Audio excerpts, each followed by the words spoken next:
सर्वांना श्री स्वामी शिवगोरक्ष आदेश। आज मी तुम्हाला बाहेरच्या बाधेबद्दल सांगणार आहे। ती बाधा सत्य असते का नसते, का माणूस नाटक करतो, का माणसाला खरोखर त्रास होतो त्याच्याबद्दल, हे मी तुम्हाला आज सांगणार आहे। व्यवस्थित ऐका। बघा, बाधा अनेक प्रकारच्या असतात। मानसिक बाधा पण असते त्याच्यामध्ये, काही शारीरिक बाधा असते, काही आत्मबाधा असते आणि काही क्वचित चुकून तंत्रबाधा असते। पण अशा काही घटना घडतात जीवनामध्ये प्रत्येकाच्या। काही लोक अंधश्रद्धेच्या आहारी भरपूर जातात आणि स्वतःचं नुकसान करून घेतात आणि बाबा बघायला लागतात। बघा, ज्यावेळेस माणसाला अति टेन्शन येतं ना, प्रपंचाचं, भौतिक जीवनामध्ये संकट, त्रास, नातेवाईक, अनेक लोकांचं टॉर्चर, त्रास, जास्त करून घरातल्यांचाच खूप त्रास असतो माणसाला। जी घरची लोक असतात ना, आपले नातेवाईक बोला, आपले आजूबाजूवाले बोला,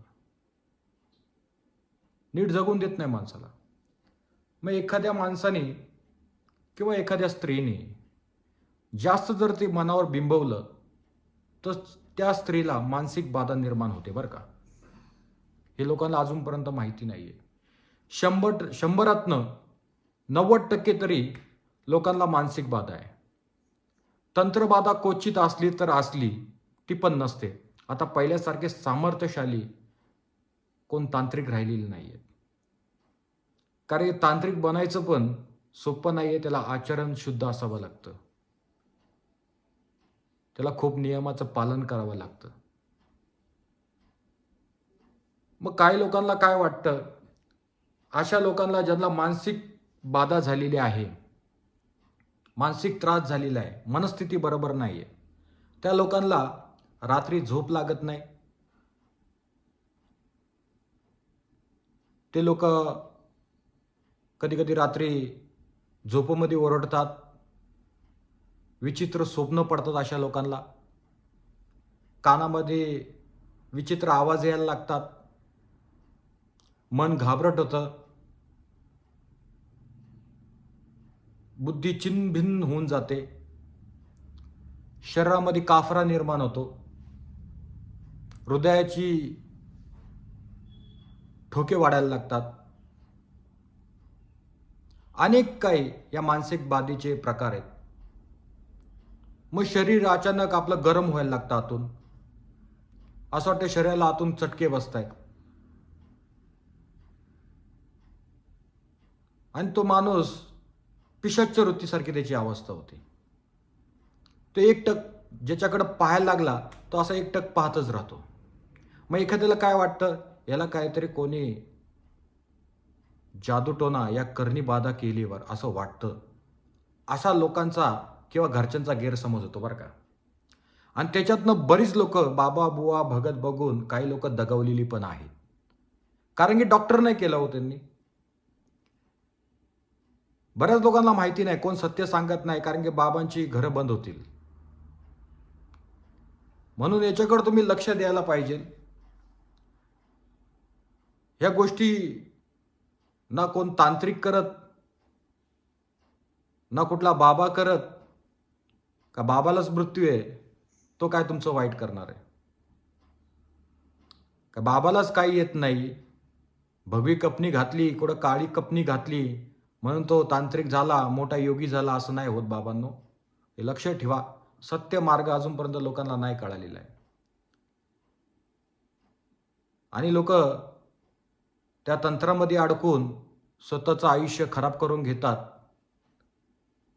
आणि बरं नाही वाटलं तर अचानकच माणसाला अशी बुद्धी सुचते त्या मानसिक बाधेने, तो घरातच पंख्याला लटकून घेतो, कोण झाडाला फाशी लावून घेतं, कोण औषध पितं. आणि तेव्हा अशा वेळेस पितात ना, बघा तुम्ही, त्यावेळेस ग्रहण असतं, त्यावेळेस अमावस्या असते, त्यावेळेस पौर्णिमा असते. मग लोकांना काय वाटतं, याच्यावर कोणतरी करणी बाधा केली बरं का, म्हणून ह्याच दिवशी त्यांनी आत्महत्या केली. पण माणूस हा विचार करत नाही, तो मानसिक रोगी झालेला आहे. त्या मानसिक रोगीमुळं त्याचं शरीर स्थिर नाही, त्याला अस्वस्थ वाटतंय, त्याला घाबरटपणा निर्माण होतोय, समतोल बुद्धीचा बिघडलेला आहे, म्हणून तो असा करतोय. म्हणून त्याच्यासाठी मानसतज्ञ डॉक्टर असं म्हटलं गेलेलं आहे. डॉक्टर कशाला घडवलेत? सगळं बाबाच करायला लागलं तर डॉक्टरांचं काय काम आहे?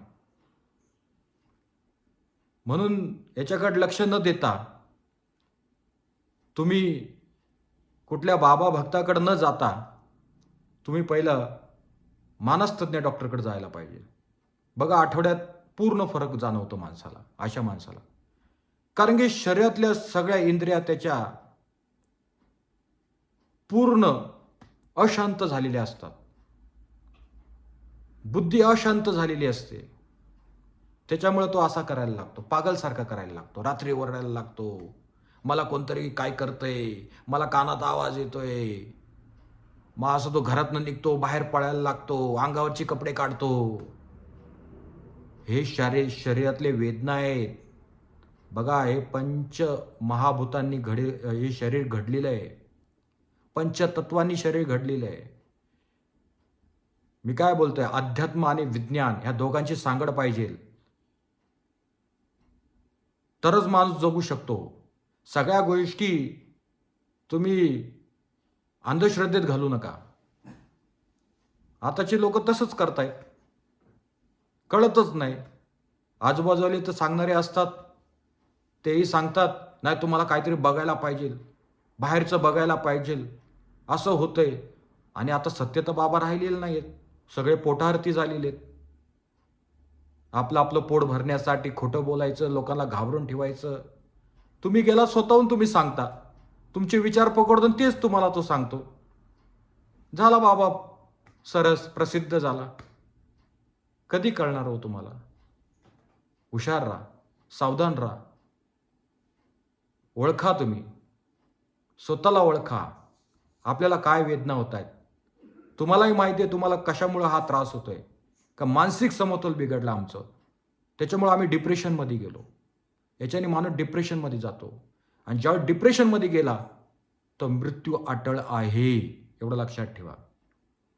म्हणून त्या मृत्यूच्या बाहेर जर पडायचं असेल तर लवकरात लवकर डॉक्टरकडे जा, ते म्हणजे मानसतज्ञ. इतर डॉक्टरकडे जाऊ नका.